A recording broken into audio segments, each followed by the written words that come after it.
Mastering Basics and Fundamentals. Welcome to JavaScript Explained, Mastering Basics and Fundamentals. In this animation we'll take you through the fundamentals of JavaScript, from variables to functions and everything in between. What is JavaScript?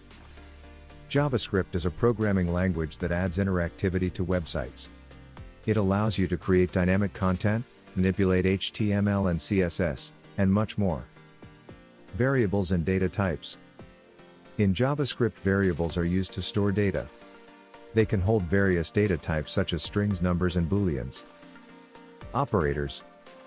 Operators in JavaScript are used to perform operations on variables and values.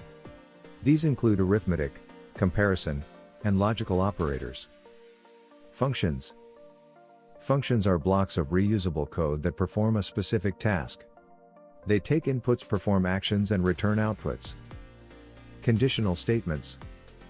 Conditional statements in JavaScript allow you to make decisions in your code based on certain conditions. Conclusion. That's it for our introduction to JavaScript basics and fundamentals. We've covered variables, operators, functions, and conditional statements. Stay tuned for more tutorials on mastering JavaScript.